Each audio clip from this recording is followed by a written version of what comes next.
Hello दोस्तों, मैं ज्ञान सिंह नालंदा एकेडमी के ऑनलाइन प्लेटफॉर्म पे आपका स्वागत करता हूं। जैसा कि पिछला हम लोगों ने पॉलिटी में जो पढ़ा था मौलिक अधिकार, और आज हम लोग मौलिक कर्तव्य क्या होता है, मौलिक कर्तव्य को पढ़ेंगे। और मौलिक कर्तव्य हमारे यहाँ मूल संविधान नहीं था, फिर शामिल किया गया। इसका जैसे मौलिक कर्तव्य के बारे में जो हम लोग जानना है कि पहला मौलिक कर्तव्य क्यों होता है, क्यों इसकी आवश्यकता पड़ी, क्यों लिया गया, फिर संविधान में हमारे यहाँ कहाँ इसको जोड़ा गया, किस भाग में, किस अनुच्छेद में, कितने हमारे मौलिक कर्तव्य जोड़ा गया था, फिर इसमें कब संशोधन हुआ, ये सब चीजें आज हम लोग जानेंगे। चलिए दोस्तों, हम लोग स्टार्ट करते हैं। मौलिक कर्तव्य जैसे फंडामेंटल जो ड्यूटी है, जैसे मूल संविधान में हमारे यहाँ संविधानविदों ने यह समझा था कि यदि किसी को अधिकार प्रदान किया जाए तो हर व्यक्ति अपना कर्तव्य खुद ही समझेगा। क्योंकि स्वतंत्रता आंदोलन से बाद हम लोग इतनी सब आंदोलन करने के बाद तब स्वतंत्रता प्राप्त हुई थी। तो स्वतंत्रता से जब हम अभिभूत थे, उस समय स्वतंत्रता प्राप्ति के बाद तो जब हमारा संविधान बना, जितने भी संविधानविद थे तो उनका ये मानना था कि हर व्यक्ति को जब अधिकार, उसको मौलिक अधिकार हमारे यहाँ डिस्कस हुआ, व्यापक, उसको व्यापक रूप शामिल किया गया। तो मौलिक अधिकार तो प्रदान किया गया, लेकिन ये माना गया था जब इनको अधिकार व्यक्तियों को या नागरिकों को प्रदान किया जाएगा तो हर नागरिक अपना कर्तव्य समझेगा और अपने कर्तव्य के अनुसार सब चीजों का अनुपालन करेगा। लेकिन मूल संविधान में इसीलिए हमारे नागरिकों के मूल कर्तव्य का प्रावधान नहीं जोड़ा गया था। संविधान के लागू होने के बाद करीब 20-25 वर्षों बाद, जब ये 70 के दशक के बाद ये अनुभव होने लगा कि जैसे कोई भी, चाहे हड़ताल हो, चाहे संघ, जो हमारे सब अधिकार दिए गए हैं हड़ताल वगैरह करने का, सब कुछ का, लेकिन जो भी हमारे यहाँ जब हड़तालें वगैरह होती हैं तो हड़तालों वगैरह दौरान सबसे ज्यादा नुकसान किसको पहुंचाया जाता था? सरकारी संपत्ति को पहुंचाया जाता था। लोग अपना जो अधिकार तो जानते हैं, हर चीज में अधिकार की डिमांड करेंगे, लेकिन व्यक्ति अपना कर्तव्य उसका क्या है ये नहीं समझता है। इसीलिए जब 1970 के दशक के बाद ही फिर ये डिस्कस किया जाने लगा भाई कि मौलिक कर्तव्यों का भी प्रावधान संविधान में किया जाए। इसीलिए संविधान के पहले पुनरीक्षण के लिए स्वर्ण सिंह की अध्यक्षता में एक कमेटी गठित की गई। स्वर्ण सिंह की जो अध्यक्षता में कमेटी गठित की गई, उन्हीं ने सिफारिश किया फिर 1974 में। फिर उनकी सिफारिश के आधार, एक्चुअली 75 में उन्होंने रिपोर्ट दिया, फिर ये 42वां संविधान संशोधन लाया गया। ये ध्यान रखिएगा दोस्तों कि स्वर्ण सिंह की समिति थी जिसने सिफारिश किया। कब? तो उन्हीं के सिफारिश के आधार पर 1976 में फिर 42वां संविधान संशोधन लाया गया संविधान। और 42वां संविधान संशोधन द्वारा एक तो संविधान के जो भाग 4 था पहले, जिसमें नीति का निर्देशक तत्व को शामिल किया गया था, उसी नीति निर्देशक तत्व वाले भाग 4 में 4A जोड़ा गया, यानी 4 का जोड़ा गया। दूसरा कि जैसे जो अनुच्छेद जो था तो 55 तक, जैसे 36 से लेकर के 55 अनुच्छेद तक किसका प्रावधान था? तो नीति निर्देशक तत्व का। तो जो डायरेक्टिव प्रिंसिपल का था वो 36 से लेकर के 51 आर्टिकल का तक था। उसी में नेक्स्ट आर्टिकल जोड़ा गया 51A, और 51A जोड़ करके उसमें 10 मूल कर्तव्यों को शामिल किया गया। ये 10 मूल कर्तव्य जो शामिल किए गए, लेकिन आगे चल करके फिर 86वां संविधान संशोधन लाया गया, और 86वें संविधान संशोधन द्वारा एक और मूल कर्तव्य जोड़ा गया। एक और मूल कर्तव्य कौन सा जोड़ा गया? तो जैसे जो हमारे शिक्षा संबंधी अधिकार का, वो शिक्षा संबंधी जो पेरेंट्स का जो दायित्व होगा, कर्तव्य होगा कि अपने बच्चों को अच्छे से शिक्षा दें, तो इनका फिर हमारे यहाँ 86वें संविधान संशोधन द्वारा 2002 में जोड़ा गया। उल्लेखनीय ये है कि हमारे यहाँ जैसे जो मूल कर्तव्य था, इसकी प्रेरणा कहां से ली गई थी? तो हमारे यहाँ जैसे सोवियत संघ के संविधान से, यानी उस समय का कहा जाए जो 76 में 42वां संविधान संशोधन लाया गया था, उसमें रूस नहीं बल्कि वो क्या देश का नाम था? सोवियत संघ, यूएसएसआर। तो यूएसएसआर और इटली के संविधान से प्रेरणा लेकर हमारे यहाँ ये संविधान में जोड़ा गया, मौलिक कर्तव्यों का प्रावधान किया गया। कहां से लिया गया था? तो रूस के संविधान से प्रेरणा लेकर के जोड़ा गया था। दोस्तों ये भी ध्यान रखिएगा कि जैसे हमारे संविधान के भाग 4A के अनुच्छेद 51 जो ए में, या 51 का में कहें या भाग 4 का कहें या 4A और 51A कहें, इसमें 11 मूल कर्तव्यों का उल्लेख किया गया है, जिसके अनुसार प्रत्येक नागरिक का कर्तव्य होगा। क्या कर्तव्य होगा? तो उनके 10 जो पहले गिराए गए थे, फिर 11वां भी जोड़ा गया। पहला ये जोड़ा गया था जो प्रावधान कि संविधान का हर जो नागरिक है भारत का, तो हर प्रत्येक नागरिक का कर्तव्य होगा कि संविधान का पालन करे और उसके आदर्शों, संस्थाओं, राष्ट्रध्वज और राष्ट्रगान का आदर करे। साथ ही स्वतंत्रता के लिए हमारे जो राष्ट्रीय आंदोलन को प्रेरित करने वाले उच्च आदर्श हैं, तो प्रेरित करने वाले उच्च आदर्शों को अपने हृदय में संजोए रखे और उनका पालन करे। तो दोस्तों, जो पहला था संविधान के पालन का था, दूसरा था कि जो हमारे यहाँ राष्ट्रीय आंदोलन को जो प्रेरित करने वाले सब उच्च आदर्श थे, तो उनको हृदय में संजोए भी रखे और उसका पालन करे। साथ ही तीसरा ये रखा गया था कि तीसरा कि भारत की प्रभुता, एकता और अखंडता की रक्षा करे और उसे अक्षुण्ण भी बनाए रखे। हमारे यहाँ जो एकता अखंडता है, तो प्रभुता, एकता, अखंडता की रक्षा भी करे और उसे अक्षुण्ण भी बनाए रखे, यानी किसी प्रकार का क्षरण न होने दे। साथ ही चौथा जो मौलिक कर्तव्य जोड़ा गया था कि देश की वह रक्षा करे और जब भी उसको आह्वान किया जाए तो राष्ट्र की सेवा के लिए तत्पर भी रहे। जैसे आज भी हमारे यहाँ जो प्रादेशिक सेना वाला सबका गठन होता है, तो प्रादेशिक सेना में या नागरिक सेना में जो गठन किया जाता है इसीलिए कि इनको भी ट्रेनिंग दी जाती है, इनको कभी भी सेवा की आवश्यकता जब पड़े भारत को, तो ये सीमा पर लड़ने के लिए तुरंत तैयार रहें। हम अपने अंदर देश की रक्षा की भावना का भाव रखें और जब भी जरूरत पड़े तो हम बॉर्डर पे भी तैयार रहें लड़ने के लिए। इसके लिए देश की रक्षा और आह्वान किए जाने पर राष्ट्र सेवा किए जाने का ये प्रावधान रखा गया था। जैसे जो पांचवा प्रावधान था कि भारत के सभी लोगों में समरसता और समान भारतत्व की भावना, भारत के सभी लोगों में समरसता और समान भारतत्व की भावना का निर्माण करें, जो धर्म, भाषा और प्रदेश तथा वर्ग पर आधारित सभी भेदभावों से परे हो। यानी जो धर्म, भाषा, प्रदेश और वर्ग सभी भेदभाव से परे हो, मतलब किसी प्रकार का हम भेदभाव या वर्गवाद ना करें और ऐसी प्रथाओं का त्याग करें जो स्त्रियों के सम्मान के विरुद्ध हो। क्योंकि हमारे यहाँ जो स्त्रियों को पहले शुरुआत से जो प्रताड़ित किया जाता रहा, जो इनको हीन भाव नजर देखी जाती रही, तो इसीलिए कि व्यक्ति ऐसी प्रथाओं का त्याग करे जो स्त्रियों के सम्मान के विरुद्ध हो। साथ ही छठा ये प्रावधान रखा गया था कि हमारी जो सामाजिक संस्कृति है, तो हमारी सामाजिक संस्कृति की गौरवशाली जो परंपरा को महत्व समझे और उसका परिरक्षण करे। तो हमारी सामाजिक जो संस्कृति है उसकी गौरवशाली परंपरा का महत्व समझे और परिरक्षण करे। साथ ही सातवां ये प्रावधान रखा गया था कि प्राकृतिक पर्यावरण की, जिसके अंतर्गत वन, झील, नदी, वन्य जीव आदि हैं, उनकी सबकी रक्षा करे। ये ध्यान रखिएगा कि हमारे यहाँ जो ये नीति तत्व भी जोड़ा गया था, पर्यावरण और वन की सब संरक्षा का राज्य का दायित्व होगा और यहाँ पास भी की पर्यावरण की और जो उसके अंतर्गत जैसे वन, झील, नदी, वन्य जीव की सबकी रक्षा करने का कर्तव्य बताया गया था कि नागरिकों को भी कर्तव्य होगा और उनका सबको संवर्धन करो, प्राणी मात्र के प्रति दया का भाव रखे। जैसे जो हमारा आठवां मौलिक कर्तव्य रखा गया था कि व्यक्ति या प्रत्येक नागरिक अपने अंदर वैज्ञानिक दृष्टिकोण का विकास करे और मानववाद, जनार्जन की तथा सुधार की भावना का विकास करे और साथ ही सार्वजनिक संपत्ति को सुरक्षित रखे और हिंसा से दूर रहे। तो जो सार्वजनिक संपत्ति है उसकी वो सुरक्षा करे और हिंसा से दूर रहे। साथ ही व्यक्तिगत और सामूहिक गतिविधियों के सभी क्षेत्रों में उत्कर्ष की ओर बढ़ने का सतत प्रयास करे, जिससे राष्ट्र निरंतर बढ़ते हुए प्रयत्न और उपलब्धि की नई ऊंचाइयों को छू ले। साथ ही जो माता पिता या संरक्षक है वो 6 से 14 वर्ष की मध्य आयु के अपने बच्चों यथास्थिति, जैसे मान लिया यथास्थिति मतलब है कि अपने पाले को शिक्षा का अवसर प्रदान करे। पाले मतलब यहाँ जो अपने बच्चे को या जो भी पेरेंट्स है, चाहे माता पिता हो या जो पेरेंट्स हैं, वो अपने बच्चे को शिक्षा का अवसर प्रदान करे। यह कर्तव्य कहा जाए तो कब जोड़ा गया, जो 11वां था, तो ये 86वां संविधान संशोधन द्वारा 2002 में इसको संविधान में स्थापित किया गया। तो जैसे हमारे यहाँ जो एक ही मात्र संशोधन हुआ अभी तक मौलिक कर्तव्य में, पहले तो ये मूल संविधान में नहीं था, इसको कब जोड़ा गया तो 42वें संविधान संशोधन द्वारा जो जोड़ा गया 1976 में, और फिर 42वें संविधान संशोधन 1976 में जोड़ करके भाग 4A उसमें शामिल किया, 4 था नीति तत्व में 4A शामिल किया गया और फिर उसी में अनुच्छेद जो 51 तक लास्ट तक था 36-51 जो नीति तत्व का, उसी में 51A या 51 का प्रावधान किया गया। अब जैसे जो ये प्रावधान किए गए थे ये मूल संविधान में थे, बाद में जोड़े गए और इसी में फिर एकमात्र संशोधन हुआ है।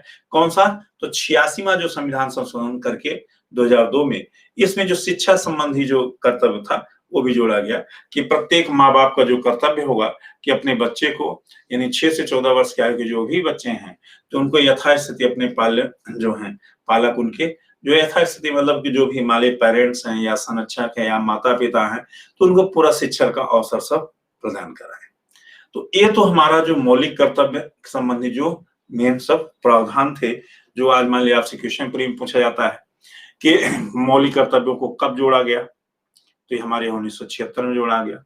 मौलिक कर्तव्यों को किस संविधान संशोधन द्वारा जोड़ा गया, तो 42वें संविधान संशोधन द्वारा जोड़ा गया 1976 में। मौलिक कर्तव्यों संबंधी जो प्रावधानों के लिए किसने सिफारिश की थी या कौन सी कमेटी गठित की गई थी, प्रीमियम क्वेश्चन पूछा जाता है। ये स्वर्ण सिंह समिति थी जिसने सिफारिश की और उन्हीं के सिफारिश के आधार पर फिर 42वां संविधान संशोधन लाया गया 1976 में, वो लागू किया गया और उसको संविधान में हमारे यहाँ जगह दी गई। जैसे साथ ही कि मान लीजिए एक ही मात्र संविधान संशोधन अभी तक इसमें जो किया गया मौलिक कर्तव्य में एक संशोधन करके जोड़ा गया एक कर्तव्य, वो कौन सा संशोधन था, तो 86वां संविधान संशोधन 2002 का, जिसमें 3 जगह कॉन्स्टिट्यूशन में 3 जगह इसके पार्ट को शामिल किया गया था। जो शिक्षा संबंधी अधिकार भी शामिल किए गए थे, तो कहाँ शिक्षा संबंधी अधिकार, तो हमारे यहाँ जो 21A अनुच्छेद शामिल किया गया था मौलिक अधिकार में, वहां अधिकार प्रदान किया गया था।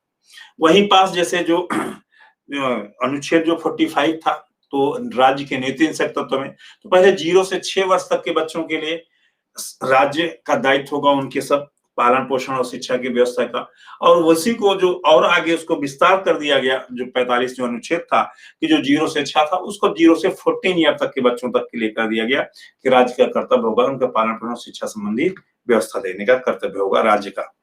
और वहां बच्चों को अधिकार कहाँ दिया गया था, तो अनुच्छेद 21A में राज्य का बताया गया था कि राज्य क्या कार्य करेगा बच्चों के लिए शिक्षा व्यवस्था और उनके पालन पोषण के लिए 45 आर्टिकल में जगह दी गई थी अनुच्छेद 45 में।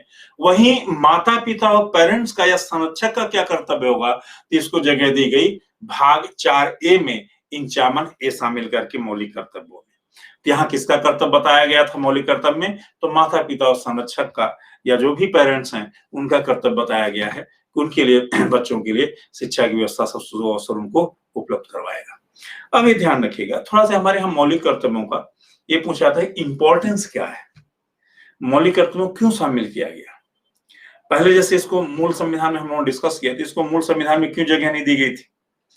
मूल संविधान में जगह न दिए जाने का कारण ये था कि हमारे यहाँ जब अधिकार दिए गए थे तो ये आशा की गई थी कि हमारे यहाँ हर व्यक्ति अपना कर्तव्य भी समझेगा, लेकिन जब लोग अपने कर्तव्यों से विमुख होने लगे, लोग सरकारी संपत्ति वगैरह नुकसान पहुंचाने लगे, पुराने हमारी जो इमारतें हैं उनको नुकसान पहुंचाने लगे, हमारे जो गवर्नमेंट की संपत्ति है उन्हीं को सबको नुकसान जब पहुंचाने लगे, जब तोड़ फोड़ चालू होना चालू हुई, हड़ताल लोग गलत दिशा में जाने लगे, तो इसीलिए फिर इन कर्तव्यों की आवश्यकता पड़ी, महसूस हुआ कि संविधान में इनको भी जोड़ा जाए। लेकिन देखने आज भी समस्या ये है कि हमारे देश में कितने लोग जानते हैं कि मौलिक कर्तव्य इन नागरिकों के कर्तव्यों का भी प्रावधान है। दूसरा, इसका हमारे लिए इंपॉर्टेंस क्या है, यानी हमारे लिए इसका महत्व क्या है। तो मौलिक कर्तव्य का सबसे पहला महत्व तो है कि भारत की जो हमारा प्रभुत्व और एकता अखंडता की रक्षा करना, इसका मेन शामिल किया गया था कि जो हमारे यहाँ अलगाववाद, जो भेदभाव सब, जो वर्गवाद वगैरह सब जो हमारे यहाँ समाज में स्टार्ट हुए, इन जो वर्गवाद है, संप्रदायवाद है, धर्म के आधार जो विभेद है, वर्ग के आधार पर विभेद है, इनको सबको समाप्त किया जाए ताकि देश की एकता और अखंडता को सुरक्षित रखा जा सके। तो भारत के प्रभुत्व और एकता अखंडता को सुरक्षित रखने के लिए हमारा पहला तो इसका महत्व है, यदि व्यक्ति इसके महत्व को समझेगा तो। दूसरा, देश की जो सुरक्षा व्यवस्था है, जैसे जो आपको राष्ट्र की रक्षा भी करनी है, जब ये आह्वान किया जाए तो आपको बॉर्डर पर आकर के लड़ने के लिए भी तैयार रहना होगा, तो देश की सुरक्षा व्यवस्था का भी प्रावधान के लिए हमारे लिए महत्वपूर्ण है। दूसरा, जो हम अंधविश्वास, जो रूढ़वादिता थी हमारे यहाँ समाज में, तो उनको दूर करने में मौलिक कर्तव्य सहायक भी है। क्योंकि मान लीजिए आप यदि अपने अंदर वैज्ञानिक दृष्टिकोण का विकास करेंगे, आप व्यक्तिगत स्तर पर उन्नति करेंगे, तो राष्ट्र की अपने स्तर पर उन्नति होगी। मान लीजिए व्यक्तिगत और सामूहिक स्तर पर आप उन्नति का प्रयास करते हैं, अपने अंदर साइंटिफिक आप व्यू रखते हैं, तो स्वाभाविक है कि अंधविश्वासों जब आप वैज्ञानिक दृष्टिकोण का विकास करेंगे, मानववाद का अपने अंदर विकास करेंगे, तो स्वाभाविक है अंधविश्वासों और जो रूढ़ियों को दूर करने में मौलिक कर्तव्य सहायक भी होगा। साथ ही जैसे जो हमारे यहाँ सामाजिक संपत्ति है, जो सार्वजनिक संपत्ति थी, तो सार्वजनिक जो संपत्ति को, क्योंकि हड़ताल कुछ भी होता है हमारे यहाँ, जहां दंगे, तो सबसे ज्यादा नुकसान किसको पहुंचाते हैं? सार्वजनिक संपत्ति को। और सार्वजनिक संपत्ति किसी सामाजिक संपत्ति हो, सभी की संपत्ति है। तो सामाजिक संपत्ति वगैरह को भी जो सुरक्षित करने में, या सार्वजनिक संपत्ति वगैरह सुरक्षित करने के लिए भी इसका महत्वपूर्ण योगदान है। यदि व्यक्ति अपना नागरिक कर्तव्य समझेगा तो कोई भी हड़ताल करे, कुछ दंगा करे, लेकिन नुकसान गवर्नमेंट या जो सार्वजनिक संपत्ति है या जो सामाजिक संपत्ति है, सबको नुकसान नहीं पहुंचाएगा। साथ ही जो लोकतंत्र को हमारे यहाँ सफल बनाने में भी सहायक होगा। यदि हर व्यक्ति पूरे हमारे मौलिक कर्तव्यों को सबका पालन अच्छे से करेगा, वो अपने हृदय में सब हमारे यहाँ जो राष्ट्रीय आंदोलन के भावों को सजाए रखेगा, संजोए रखेगा। साथ ही यदि वो अपने अंदर संविधान का सबका पालन करता है, सम्मान करता है, तो हमारे यहाँ वो लोकतंत्र को भी सफल बनाने में सहायक होगा। साथ ही जैसे हमारे यहाँ जो पर्यावरण संबंधी जो प्रावधान किए गए, मानवीय पर्यावरण संबंधी कहा जाए प्रावधान, तो हमारे यहाँ 48A में भी राज्य की नीति 77 में भी जोड़ा गया था कि राज्य का कर्तव्य होगा कि जो भी हमारे यहाँ पर्यावरण, वन, नदी सब है, तो इनकी सबकी संरक्षक का दायित्व होगा किसका? राज्य उनके लिए कार्य करेगा, संरक्षण करने कार्य करेगा। वहीं यहाँ पास जो हमारे यहाँ भी नागरिकों भी कर्तव्य जोड़े गए थे कि पर्यावरण को संरक्षित करने के लिए जो नदी है, वन्य जीव हैं, उनकी सबकी रक्षा भी करेगा। साथ ही साथ प्राणी मात्र पर सब दया का भाव रखेगा। तो ये भी प्रदूषण को दूर करने तथा स्वास्थ्य की रक्षा के लिए इसका भी महत्व था। साथ ही जो अयोग्यता तथा अक्षमता को दूर करने का भी इसका इंपॉर्टेंस है, महत्व है मौलिक कर्तव्यों का। क्यों? कि जैसे इसमें मान लीजिए हमारे यहाँ जो दिया गया है प्रोविजन कि मानव जो है वो वैज्ञानिक अपने अंदर वैज्ञानिक दृष्टिकोण का विकास करेगा, तकनीकी अपने अंदर विकास करेगा, साथ ही सामूहिक स्तर पर और व्यक्तिगत स्तर पर दोनों पर अपने उन्नति के लिए प्रयास करेगा। तो जब मान लीजिए व्यक्ति अपने अंदर वैज्ञानिक तकनीकी सब दृष्टिकोणों का विकास करेगा तो मानव खुद सक्षम होगा, और जब उसके अंदर जब विकास होगा तो देश का अपने आप ही विकास होगा। माने सामूहिक और व्यक्तिगत स्तर पर जब उन्नति का प्रयास करेगा तो देश का भी अपने आप ही विकास होगा। तो ये तो हमारे यहाँ मौलिक कर्तव्यों का थोड़ा से हमारे लिए महत्व है या इसका योगदान है। दोस्तों ये ध्यान रखिएगा थोड़ा सा, जैसे हमारे यहाँ जो ये मौलिक कर्तव्यों को शामिल किए जाने का रीजन था, तो यही था कि हमारे यहाँ लोग अपना कर्तव्य या अपने दायित्व को भी समझें और उसका निर्वहन करें। ये तो हमारे जो मौलिक कर्तव्य संबंधी महत्वपूर्ण प्रावधान है। थोड़ा सा जैसे इस पे कुछ हमारे यहाँ विवादास्पद स्थितियां भी आती हैं। विवादास्पद स्थिति ये आती है कि हमारे यहाँ जो मौलिक कर्तव्य हैं, तो मान लीजिए कोई व्यक्ति यदि इनका पालन करता है या कोई व्यक्ति पालन नहीं करता है, तो जो पालन नहीं करता है तो उसके लिए क्या दंड का प्रावधान है? हमारे यहाँ ध्यान रखिएगा, हमारे यहाँ मौलिक कर्तव्यों के लिए दंड का प्रावधान नहीं रखा गया था। उसका रीजन ये था कि जैसे मान लीजिए हमारे यहाँ एक कर्तव्य लोगों को बताए गए हैं, इसको हमारे यहाँ जैसे मौलिक अधिकारों का, मौलिक अधिकार जो हमारे यहाँ प्रवर्तनीय है न्यायालय में, वहीं पास जैसे हमारे यहाँ इसमें जो राज्य के नीति तत्व हैं ये प्रवर्तनीय नहीं बनाए गए थे, और मौलिक कर्तव्यों को भी हमारे यहाँ ये न्यायालय में प्रवर्तनीय नहीं बनाया गया है, यानी इसमें दंड वगैरह का प्रावधान नहीं है। लेकिन कोई व्यक्ति यदि अनादर करता है किसी का, तो हमारे यहाँ संस्थाओं यानी संसद को अधिकार दिया गया है, संसद चाहे तो उसके लिए कानून बनाकर या उसको दंडित करने का प्रावधान कर सकती है। ये ध्यान रखिएगा, न्यायालय में हमारे यहाँ प्रवर्तनीय जरूर नहीं है मौलिक कर्तव्य, लेकिन ये मौलिक कर्तव्यों को संसद को विधि बनाने का और उस संसद को दंडित करने का अधिकार हमारे यहाँ प्रदान किया गया है। अब ये ध्यान रखिएगा, दिक्कतें है कि ये जैसे जो हमारे मौलिक कर्तव्य जो शामिल किए गए थे, मान लीजिए व्यक्ति हमारा संविधान का पालन करेगा और राष्ट्रीय ध्वज का हमारे सम्मान करेगा, व्यक्ति राष्ट्रीय आंदोलन जो प्रेरित करने वाले सब दिल में अपने संजोए रखेगा। तो अब व्यक्ति को हम कैसे मेजरमेंट कर सकते हैं कौन संविधान का किस सीमा तक पालन करता है, झंडा का सम्मान करता है, ध्वज का सम्मान करता है या नहीं करता। दूसरा, प्रेरित करने वाले तत्वों को अपने अंदर दिल में कितना संजो के रखा है या संजो के नहीं रखा है। तो मान लीजिए जैसे हमारे यहाँ कुछ चीजें जो विवादास्पद स्थितियां आती हैं, मान लीजिए स्वतंत्रता के लिए जो हमारे राष्ट्रीय आंदोलन प्रेरित करने वाले उच्च आदर्श थे, उन आदर्शों के यदि अपने हृदय में नहीं संजो के रख रहा कोई, तो हृदय को संजोने का हम मेजरमेंट तो कर नहीं सकते हैं। मान लीजिए यदि थोड़े थोड़े हम जो कर्तव्यों का हर नागरिकों को हमें यदि ये दंड का प्रावधान किया जाता है, तो हमारा जैसे हड़ताल दंगे जो भी होते थे, एक तो स्वतंत्रता को जो अधिकार दिए गए थे उसका भी थोड़ा सा हनन होता। दूसरा कि हमारा पूरा जो जेल खाना बन जाता देश, यदि सबके लिए हम ये प्रावधान कर देंगे कि सभी लोगों से हम भावना निर्माण करेगा, जो नहीं ऐसा करेगा या भेदभाव करेगा तो यहाँ भेदभाव भी किस सीमा तक कर रहा है, उसको कोई मेजरमेंट करने के लिए एग्जैक्ट तो हमारे पास कोई वो है नहीं मशीनरी या कोई मापक। तो इसीलिए यदि इनको दंड का प्रावधान किया था तो पूरा देश ही हमारा क्या बन जाता, जेल खाना बन जाता। इसीलिए हमारे यहाँ ये था कि इससे लोग जब मौलिक कर्तव्यों को जब जानेंगे, इसको समझेंगे और उसके अपने अंदर अपनाएंगे सब कुछ, तो अपने आप ही हमारे यहाँ लोकतांत्रिक व्यवस्था, राष्ट्र की एकता, अखंडता सब सुनिश्चित होगी और सामाजिक समरसता सब चीजों का हमारे यहाँ बढ़ावा मिलेगा। इसीलिए संविधानविदों ने हमारे यहाँ इस पर जैसे जो डिस्कस करके इसको दंडनीय नहीं बनाया, ना तो इसको हमारे यहाँ प्रवर्तनीय बनाया, बल्कि इसको यही बनाया गया था कि लोग उसको दायित्व को समझे और संसद को अधिकार भी दिया गया था कि संसद चाहे तो हमारे यहाँ कानून बना के दंड का प्रावधान कर सकती है, संसद दंडित किसी को कर सकती है। दोस्तों ये तो हमारा जो मौलिक कर्तव्यों संबंधी जो प्रावधान था जो हम लोगों ने डिस्कस किया। अब इसको यदि आपको लेक्चर हमारा ये पसंद आया हो तो इसको लाइक भी करें और शेयर भी करें। धन्यवाद दोस्तों।